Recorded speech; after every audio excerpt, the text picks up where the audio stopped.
After my mother passed away, my father married a new stepmother, who said that only one of my sister and I could stay. My sister was sent to a poor mountainous area, unable to bear the harsh farm work under the sun and wind. She fled the mountains under the cover of night, only to be abducted by human traffickers halfway and taken to another mountain, where she was locked in a dark cellar. Meanwhile, I continued to live as the privileged daughter of a wealthy family, graduating from a prestigious university and eventually becoming engaged to the richest man. My sister, who was later rescued, harbored deep resentment and stabbed me to death at the wedding. Waking up again, my sister used every trick in the book to stay in the wealthy family. I knew she had also been reborn. The night before I was sent to the mountains, my sister looked down on me and said, "This time, it's your turn to be the lowly sow." I sneered coldly. What she thought was a paradise of wealth and luxury was, in fact, a more terrifying hell than the mountains. I died on the stage at the wedding, with petals filling the sky and blood splattering everywhere. A sharp knife was deeply embedded in my heart, and I fell backward to the ground, my pupils gradually dilating. Blood stained the white wedding dress. The joyful and warm wedding of a moment ago had turned into a crime scene filled with screams the next second. Song Lan's laughter was maniacal as she spat at me, songing,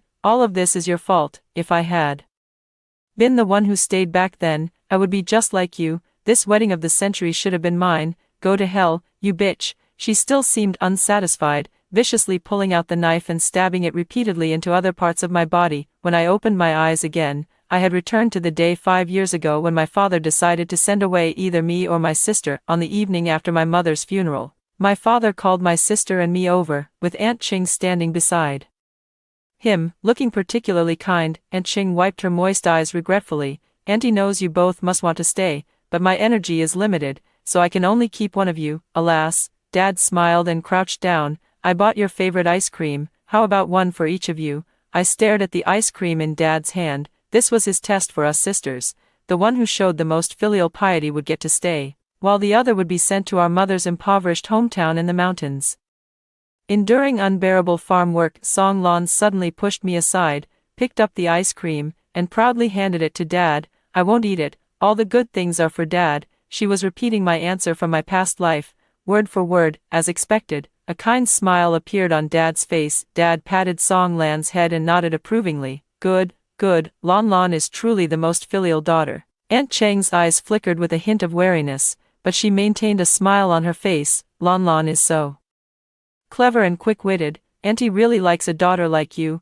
I'll definitely treat you well in the future." Song Lan didn't catch the hidden meaning in Aunt Cheng's words. Instead, she was immersed in the immense joy of finally being able to stay. She raised her chin proudly and looked at me with a challenging gaze. I knew Song Lan had also been reborn. She had used every trick in the book to stay in the wealthy family, but she didn't know that I had been reborn too. Song Lan and I are different. When she was a child, she fell seriously ill and needed a bone marrow transplant. Neither my father nor my mother met the transplant requirements, so I was born the following year. After Song Lan recovered, my father and mother's attitude toward her could be described as doting from childhood. Song Lan got whatever she wanted. She didn't need to work hard to receive my parents' care, while I had to excel at everything just to earn a meager word of praise. In her previous life, when faced with the choice between 2 ice creams, she didn't hesitate to pick one, even threatening me with a look not to choose, insisting that both ice creams be left for her. When Mom was still alive, Song Lan was the apple of Dad's eye. Now,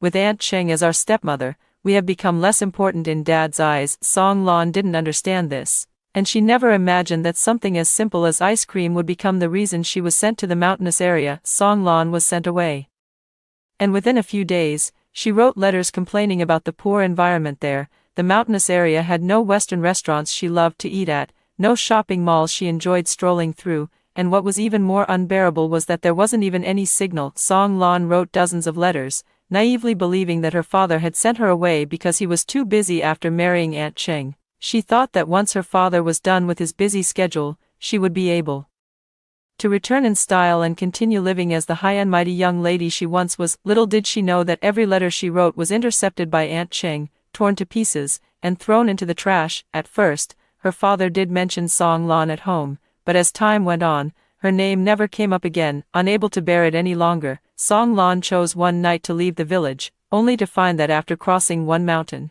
there was still another. Thirsty and hungry, Song Lan began to lose heart, thinking she should just go back. After all, although going back would be tiring, with those poor relatives around, she would at least have a bite to eat. Song Lan started heading back, but halfway there, she encountered a human trafficker. Song Lan was trafficked to another village, first tied up at the village chief's house, and later she was simply locked in a cellar with iron shackles, subjected to humiliation. Song Lan looked down upon those poor relatives from the mountainous areas, who searched for her day and night in the hills. In the process, her 70-year-old second uncle accidentally rolled down the slope and was found cold and lifeless. 5 years later, Song Lan was discovered by a journalist who had come to interview, and she was rescued. The journalist sent her back to the city. At that time, train stations and bus stations were flooded with my advertisements. During my university years, I gained tens of thousands of fans after appearing on camera once, and I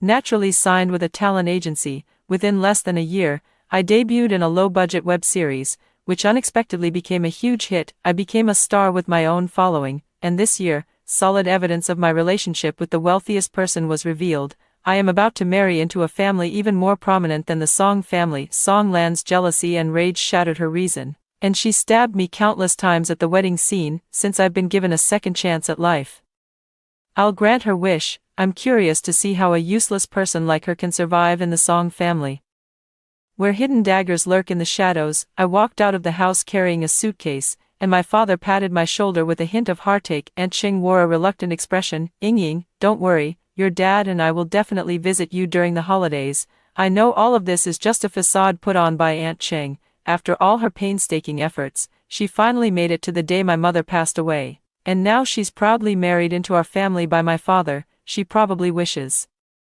that both Song Lan and I would disappear, the farther the better. However, given her somewhat awkward position, she didn't dare to act too boldly right after marrying in, fearing gossip, so she had to first get rid of either me or Song Lan, and then focus on dealing with the other. Song Lan sneered coldly. Life in the mountains isn't that easy. It's your turn to go be a breeding so this time. Father glared at Song Lan with displeasure and scolded. Ying is still your sister. I've truly spoiled you rotten. Aunt Ching comforted Dad. Forget it, the child is still young and doesn't understand. Song Lan was scolded by her father for the first time, her face filled with defiance. She habitually threw a tantrum like a spoiled young lady and went upstairs without looking back. Dad's face darkened. Aunt Ching continued to console him, seemingly speaking up for Song Lan, but in reality, every word she said was adding fuel to the fire. Aunt Ching was no pushover. Even in my past life, I almost suffered a loss at her hands. Unfortunately,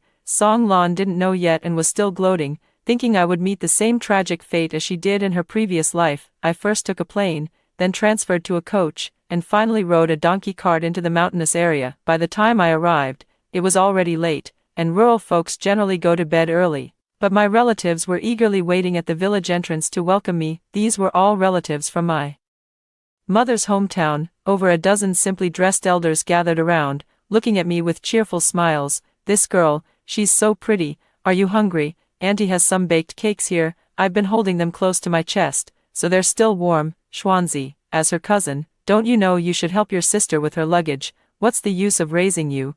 I might as well have given birth to a piece of braised pork. I stayed at my second granduncle's house, hearing that I was coming. My second granduncle, who was in poor health, had spent several days beforehand repairing the earthen house. I stayed in a pink bedroom, where even the roof beams were tied with pink bows. Though it still couldn't be called luxurious, every corner was filled with the old man's clumsy yet sincere affection. The next day, I followed them to the farmland, where the rice paddies stretched as far as the eye could see. My aunts wore dark-colored clothes and uniform plastic rain boots, bending down again and again to plant the seeds. They wouldn't let me work, insisting I sit on the ridge and watch. I shook my head and said, "Aunt, I'm already an adult. I can't just be an idle person who only eats." My aunts glanced at me in surprise, then showed an appreciative expression. They carefully taught me how to transplant rice seedlings and farm, and I basically learned it all in one morning. At noon, when the sun was at its fiercest, my aunts and I went to rest in a small shed built on the ridge of the field. My aunts joked, "This little shed was built overnight by your eldest uncle and the others, specifically for you to rest in." Yeah, Ying, you must have been living a good life in the city. We absolutely can't let you feel too much of a gap and become unhappy as soon as you arrive. Otherwise, how could we elders have the face to call ourselves that? I smiled. Although life in the mountain village was a bit poor, Everyone here still had a warm heart that never grew cold. Over the course of 2 months, I gradually mastered the skills of farm work. Not only did I get some exercise, but I also discovered a secret about this small mountain village. One night, after finishing a day of farm work, I was drenched in sweat and felt uncomfortable all over. Just as I was about to rinse off with the cold water from the vat, my cousin Schwanzi mysteriously said he would take me to a good place. He took me to a spring at the foot of the mountain. The water here is warm, try it if you don't believe me. I touched the clear spring water, and a warm sensation came from my fingertips, making my eyes sparkle with excitement. My cousin Schwanzi thought this small spring was a miracle, but I knew it was no miracle at all. It might actually be a precious hot spring resource hidden in this mountain. The small mountain village was beautiful, with simple and honest villagers. If the hot springs were properly developed, it could potentially become a tourist paradise, a hidden gem for visitors. I knew that opportunities shouldn't be missed, so I hurriedly asked my uncle to take me to the nearest town in his donkey cart. I contacted a geological survey agency, and they sent people to the small mountain village for an on-site investigation. A month later, the test results came out. The mountain where the small village is located indeed has abundant hot spring resources, and not only that, the soil on the mountain is particularly suitable for growing crops. I brought the test results report back to the small village, and my aunts chattered with beaming smiles. Really? So if we dig out the hot springs, we can get people to come and have fun. Schwanzi, you discovered hot springs and didn't say anything earlier. Damn it, I might as well have given birth to a pig instead of you. Cousin Schwanzi stood pitifully in the corner, his thick eyebrows drooping innocently. How was I supposed to know what a hot spring is? More than a dozen family members in my hometown looked at me with full trust, and my uncle said with a smile, Ying, we farmers are uneducated, we'll do whatever you tell us to do. My aunts nodded in agreement, saying, exactly, we fully support you. The eldest among them, my second granduncle, took a puff of his pipe and silently pulled out a crumpled passbook from a hidden drawer compartment. The amount in the passbook was exactly 80,000 yuan. Undoubtedly the savings my second granduncle had set aside for his funeral expenses. Take it and spend it. If it's not enough, your grandpa still has more. The second granduncle grinned. His face, weathered by over 70 years, was covered with wrinkles, yet he looked so kind and amiable. The small mountain village had just over 100 households. With the persuasion of the aunts, the entire village agreed to dig out the hot springs and vigorously develop tourism. Logically, after the summer vacation, I should have returned to university, but I couldn't bear to leave the small mountain village, so I applied for a 1-year leave of absence. I went to the city to go through the process of attracting investment and finally persuaded a business owner to inject the first investment into the small mountain village. The small mountain village had been under development for 3 months, and we finally excavated a large-scale hot spring. I also applied to the relevant authorities to build a signal tower on the mountain, so the backward villagers finally established a connection with the outside world. My cousin Schwanzi was the first in the village to buy a smartphone, and with him leading the way, the young people in the village gradually started to own mobile phones. In my previous life, I entered the entertainment industry and had long understood the principles of hype. I couldn't afford to hire a troll army, but the more than 100 households in the village voluntarily went online to comment and like. Not long after, 2 journalists from social news outlets came to interview us, and the tourism development of the small mountain village began to take shape. The news of the small mountain village's thriving development reached my father's ears, and after more than half a year, he called me for the first time. Ying, the Mid-Autumn Festival is coming soon, come home for a visit. I agreed. Although it's only been a little over half a year, I'm already curious about whether Song Lan, who stayed at home, has started living the life of a wealthy young lady she always dreamed of. Since the interview aired, public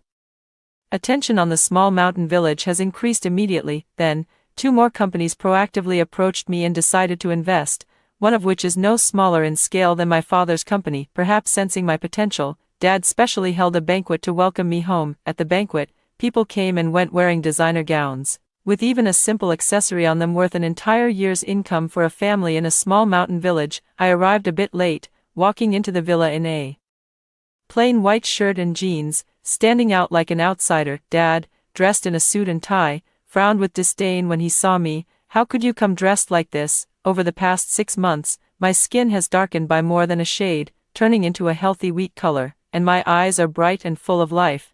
I just finished an interview with a TV station. Upon hearing this, my father beamed with pride and explained to those around him, sorry, My daughter was late because she just finished an interview. After all, she was recently selected as one of the top 10 model workers in the national mountainous areas. I had no interest in the flattery-filled banquet. After looking around and not seeing Song Lan, I walked into the garden to admire the rare flowers my father had carefully cultivated. A series of footsteps sounded nearby. I looked up and happened to meet Song Lan's teasing gaze. Song Lan was still the same as ever. I don't know if it's because she's overly pursuing the aesthetic of being fair, young, and thin, but after not seeing her for over half a year, she's lost a lot of weight. Her waist is frighteningly thin, as if it could snap with just a little force. Song Lan looked at me disdainfully. It's been a year, and you can actually endure that godforsaken place. Look at you, you're practically a country bumpkin, so uncouth. I raised an eyebrow. The construction in the mountain village is quite good now.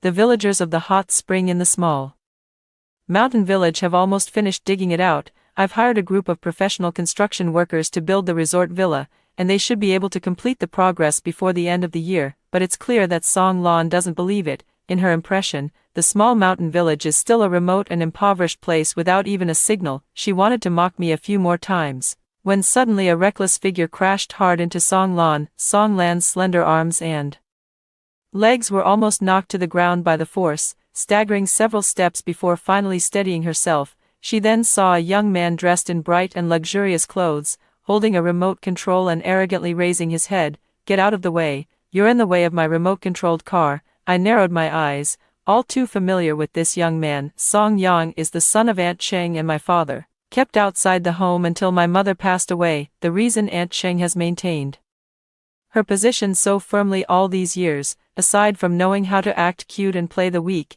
is largely because she gave my father a son. After all, a son holds a different place in a father's heart compared to a daughter. The moment she saw Song Yang, Song Lan's face twisted slightly, as if she were on the verge of throwing a tantrum like a spoiled young lady. However, mindful of Song Yang, who was treasured by their father like a jewel in his palm, she chose to swallow her anger and stand aside. Song Yang, as proud as a little lion, rolled his eyes mischievously, as if deliberately trying to provoke someone. He maneuvered the remote-controlled car to repeatedly bump into Song Lan's high heels. Song Lan took a deep breath and lifted her foot, taking another step to the side, but in that step, she accidentally stepped on the remote-controlled car. Instantly, Song Yang flew into a rage and hurled the remote control at her. Song Lan let out a startled cry, narrowly dodging the remote control. It's all your fault. My remote control car is dirty. Faced with Song Yang, who was 7 or 8 years younger than her and still aggressive, Song Lan's temper as the eldest daughter was about to flare up when the servant beside her coughed loudly. Miss,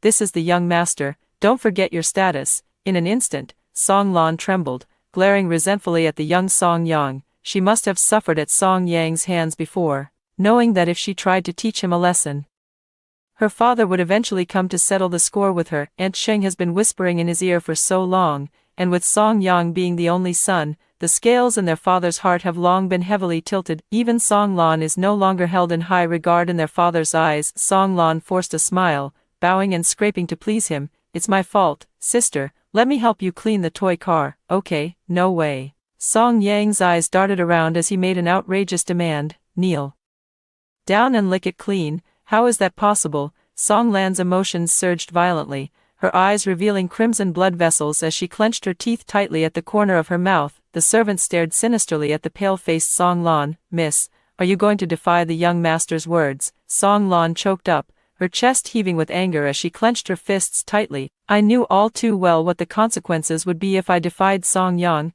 Kneeling as punishment was the least of it. Once, I was locked in a dark room for 3 days and 3 nights. When I finally came out, I was nearly dead from thirst, hanging on by just a thread. The servant's threat had its effect. Song Lan knelt on the uneven cobblestone path in the garden, hesitantly picking up the toy car. Suddenly, a wave of nausea hit her, and she turned her head aside, retching. Ha ha ha ha, so much fun, even more fun than a dog. Song Yang clapped his hands, and the servants joined in with laughter. Watching Song Lan's dignity trampled into the dirt, I raised one eyebrow. It was only then that Song Yang noticed me. He didn't know who I was and thought I was just another servant from somewhere. You, come here, help me tie my bow tie. Song Yang arrogantly pointed to his own bow tie, while Song Lan looked at me with a smug, triumphant expression, a faint smile playing at the corners of her mouth, from the look in her eyes. I could guess that she was practically hoping I would suffer the same humiliation of being bullied by Song Yang. I curved my lips into a smile, took a step forward, and asked, "Are you sure you want me to help you tie your bow tie?" "Enough nonsense," Song Yang said with an impatient look. "If you don't do a good job, believe it or not, I can have a few people beat you up right now. It's not like I haven't done this kind of thing before." My fingers slowly touched the soft fabric of the tie, then suddenly tightened. The tie strangled Song Yang's neck with all its might. In just a few seconds, his face turned red, he grabbed and scratched at my arms. But since I often did farm work, his strength was no match for even a village dog. He couldn't resist me at all. Just as Song Yang was about to be choked to death, I let go. "Madman, you," cough, cough, cough, "madman." Song Yang's eyes bulged, his face twisted in a grimace as he pointed at me. "What are you standing there for? Tie her up for me." Song Lan, standing nearby, was completely stunned, seemingly never expecting that I would dare to lay a hand on Song Yang. The commotion in the garden drew the attention of my father, along with a crowd of curious and gossipy guests. Aunt Cheng, seeing her son being bullied, immediately rushed to embrace Song Yang, and with the skill of a seasoned actress, squeezed out tears in an instant. "Honey, look, our Yang Yang got beaten up." "Yang Yang is your only son." Dad's brows furrowed into several deep creases. Song Lan leaned close to me and sneered mockingly. "Serves you right. Let's see how Dad punishes you later. You're so arrogant, but in the end, you'll end up worse off than me, won't you?" I glanced at her. Her pristine white dress was stained with dirty mud from kneeling earlier, and her hair was disheveled. I said, "You'd better take care of yourself first." Song Lan's expression stiffened, then she glared at me with disdain, waiting to see my fate. She didn't believe that my father would let me off easily this time after I had offended Song Yang. Song Yang was still too young. He pushed aside Aunt Cheng, who was crying and playing the victim, and pointed at me in front of so many people, saying, "I'm going to beat her to death today. Dad, you can't just stand by and do nothing." Song Yang's arrogant and overbearing words were overheard by the guests, who began to point fingers at the family. Father's face instantly couldn't hold up. Aunt Cheng noticed father's emotional change and discreetly tugged at Song Yang's sleeve, urging her son to shut up quickly. But Song Yang had long been spoiled rotten. He was the little tyrant in this household. Not only did he threaten to beat me to death, but he even started spewing filthy and vulgar language, so unpleasant that the guests cleared their throats, and whispers began to ripple through the crowd.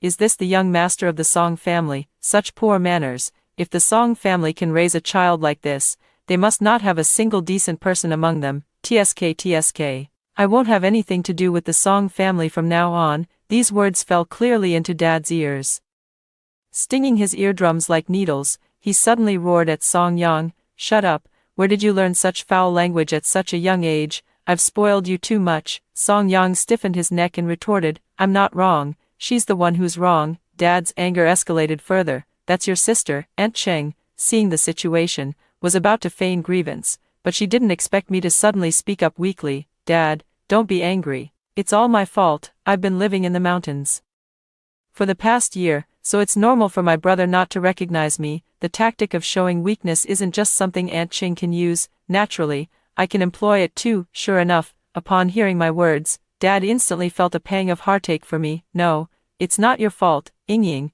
It's Dad who has let you down." The banquet ended on a sour note, and to make it up to me, Dad gave me 5 million as an investment fund for the mountain village. Song Yang confiscated all computers, phones, and tablets, strictly adhering to a fixed schedule. Every day, aside from sleeping and eating, he was solely focused on studying. Aunt Cheng, feeling sorry for her son, tried to whisper in his father's ear, but the father suddenly turned hostile and roughly pushed Aunt Cheng away. "Now everyone in the circle is saying I have low character, all because of your precious son. If you dare mention it again, believe me, I'll lock him up." Aunt Cheng's face turned pale as she knelt on the floor. Since she had married into the family, she had never been treated this way by the father. Dad asked me to stay at home for a few more days, and coincidentally, several companies have extended olive branches, so I took the opportunity to handle the collaboration matters. Once, as I passed by Song Yang's room, a rude voice of a young man came from behind. "Hey, stop."